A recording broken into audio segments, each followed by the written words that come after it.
to Prime Sports with me, Razak Musbar. Now we are just 30 days away from the start of the 2025 Africa Cup of Nations qualifiers. The Black Stars will open their campaign against Angola at the Baba Yara Sports Stadium in Kumasi. But the recent hosting of a 5-day social event has rendered the pitch unfit for the encounter. However, there's an assurance about its readiness. We can now hear from the Ashanti Regional Director of the National Sports Authority, Kwame Ba. I believe Baba Yara shouldn't be a concern to anyone, especially respecting the fact that we are all in it. We know the passion of the nation and we wouldn't want to belittle anyone or take any stakeholder for granted. But the point is, yes, we do these events occasionally to beef up our resource base to maintain the facility. Okay. And so we are saying that we are on the grounds, we will continue to do our work. We'll continue to maintain and fix everything possible to ensure that the stadium is generally ready for all competitions. All right, but I guess my question on the pitch covers has still not been answered. Yes, so the pitch covers, yes, we are, the head office is working round the clock to ensure we purchase the right kind of pitch covers. Okay.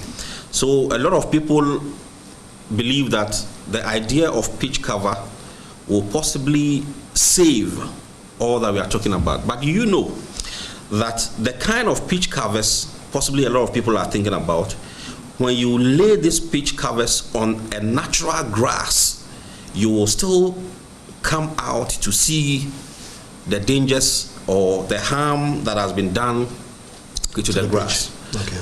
Even though we are saying that, yes, we know that this period we give the pitch out is a free period for the authority to maintain, and we believe a lot of the grasses needed rejuvenation. Okay. Even if not for the event, we were going to take a lot of them, sections of the pitch, replant before September. I would want to invite you back in about 10 days time. Okay. To so a lot of videos on the social media, you know, and I have tasked my IT department to do a before, during, and after video and pictures of the stadium. And at the end of the day, we'll come back to say that yes, prudently, we have managed the little resources you want to hear about from the Kumui program.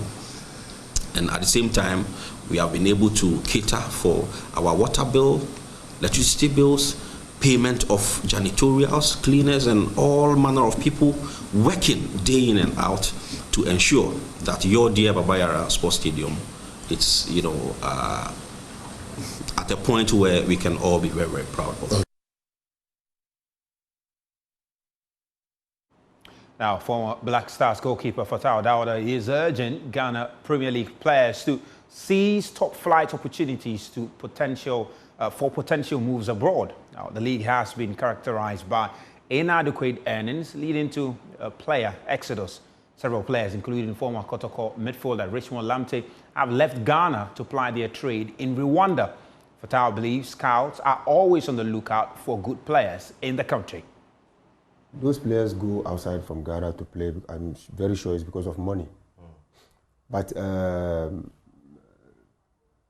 I keep saying those who are handling the teams in Ghana, a lot of them are doing it because they use their individually that they are running their teams. So financial issues is very difficult for them because no sponsorship for them. They use their own money to run the team. But one thing I've realized from the league is, if you play and you play well, it's either you play for the national team or a scout will come for you or an agent will come for you. Because people respect our league so much. So much. People respect our league so much. And then sometimes those who goes out to play, they look at their age. Maybe the person is 24 years, 25 years. And now the agent, they don't come for players who are more than 18 years. They don't.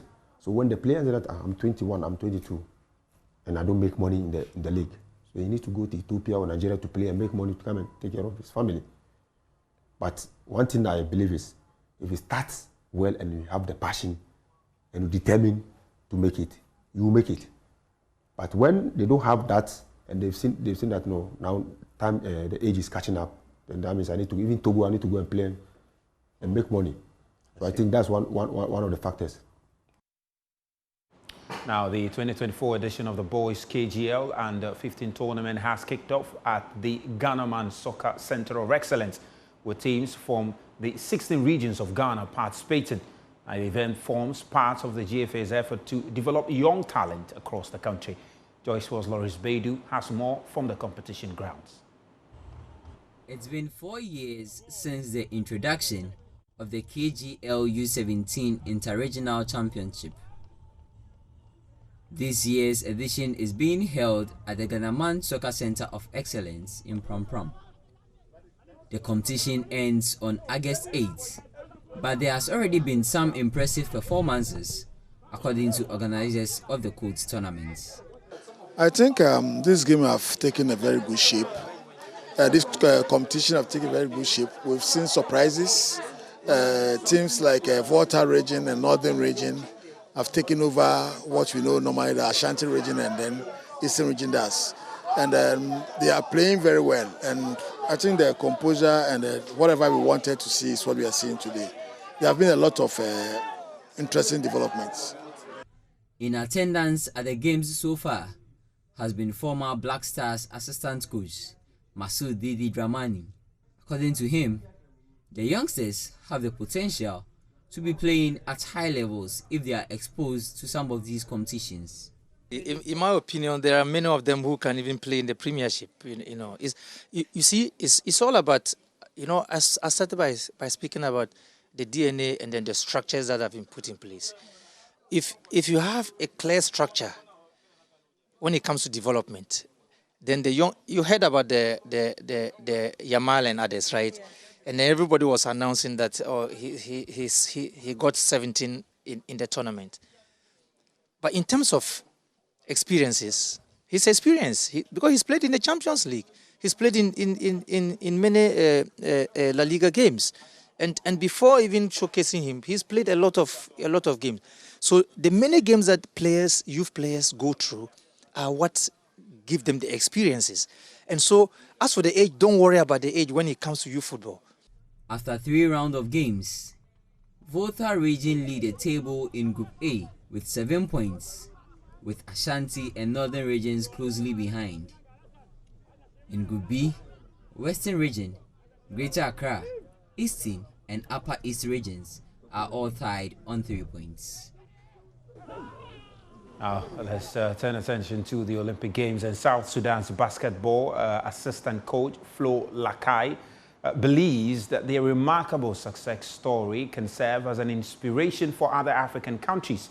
As the youngest nation at the Olympics, South Sudan shocked the world with an upset win against Puerto Rico in their debut match. The impressive performance, especially in the clash against 4-time champion USA, also caught the attention of fans and analysts alike. Like I spoke to my colleague Abdul Karim. I think it is something that not just Ghana, but as a lot of African countries can emulate, because there's talent all over the place. So let's say with South Sudan, before joining the organization, I didn't know that there were so many players around the globe from South Sudan who could really, really play at a high level. And I'm sure that's the same with Ghana. There's some guys in the NBA, I'm sure, guys in high-level Europe, Australia, or in Asia that we can band together that would like to play for their country. Like me personally, I played for Great Britain. So I was born and raised there. And I played for Great Britain because there wasn't a national team for me to play for in Ghana. If there was back then, this was, from 2008 to 2013 when I played, I would have loved to have played for Ghana. But, the rules are, as a senior, you're only allowed to play for one national team. So that can never be for me. So we're going to create that, and we can get those guys who haven't already committed to a national team to play for Ghana. Then would I be involved? I'll be involved, yes. Now, Ghana hopes of impressing at the ongoing Olympic Games depend on the 4x100 relay team on Thursday. The country has no representatives in individual event, as Benjamin Azamati and Abdul Rashid Saminu were the last athletes to be eliminated.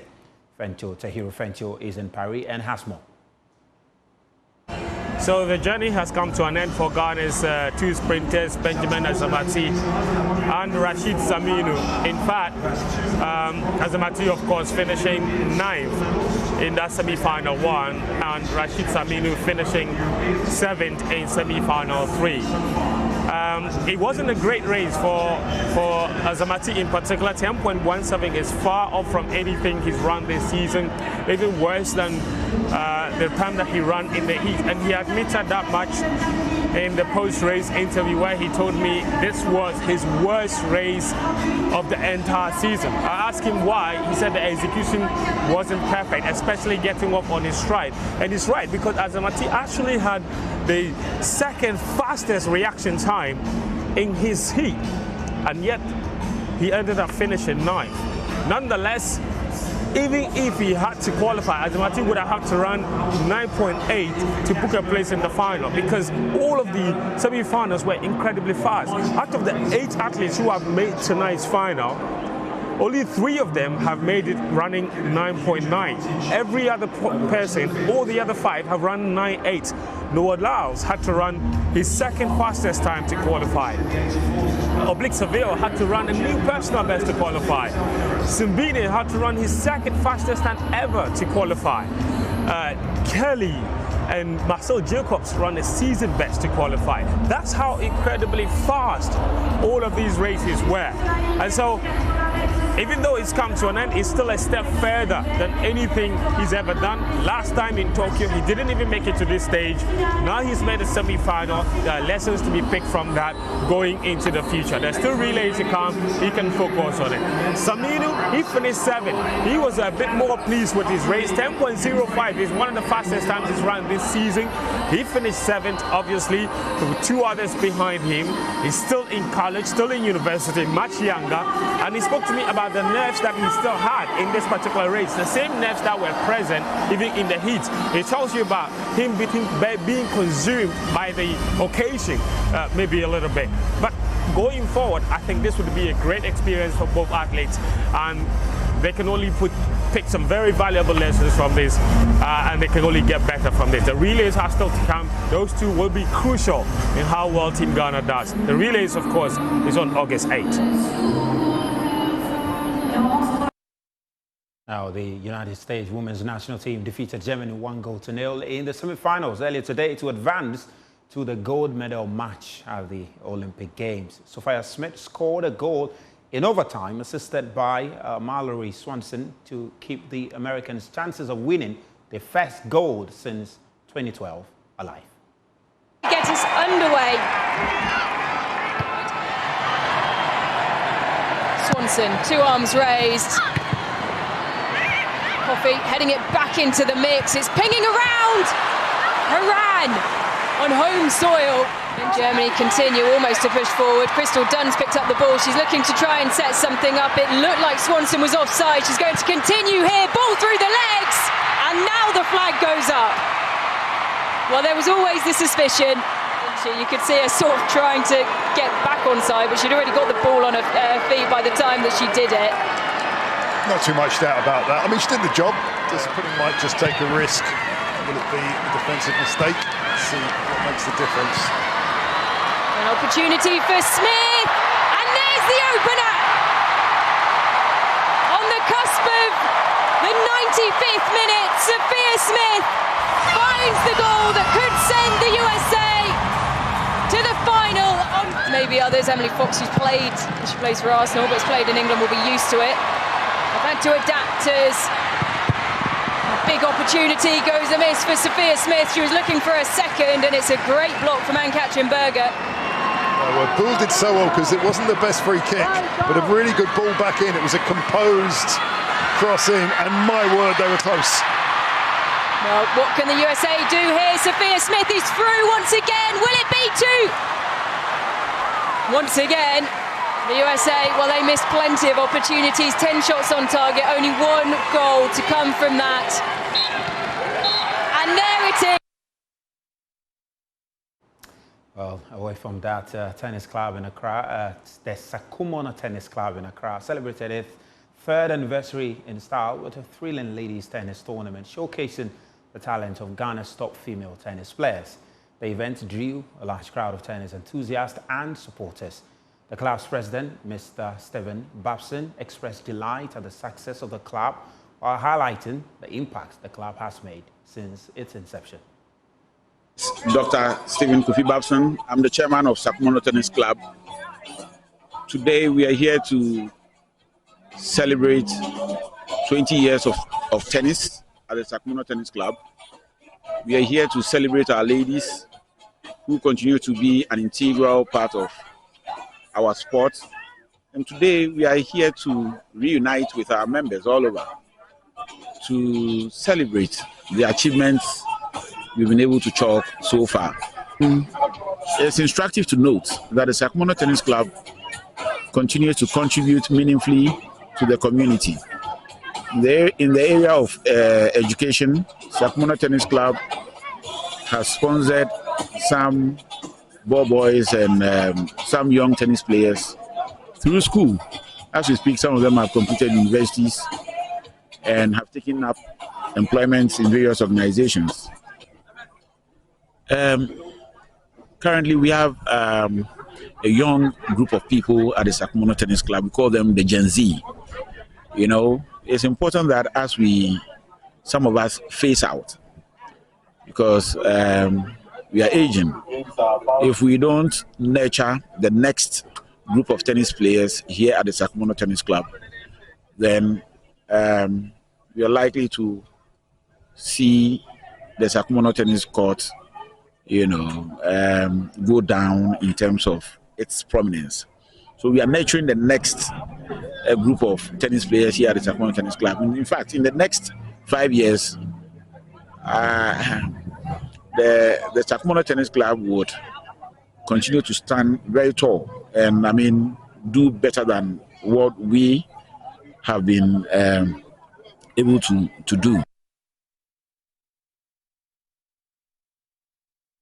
Well, that's all we got for you. But coming up on Inside Paris on Joy Prime is all that you need to know about the Olympic Games that took place today, and even a recap of some of the events that unfolded on Monday and over the weekend. So join Muftar Nabila, Daniel Cranton, and the team on Joy Prime at 9 p.m.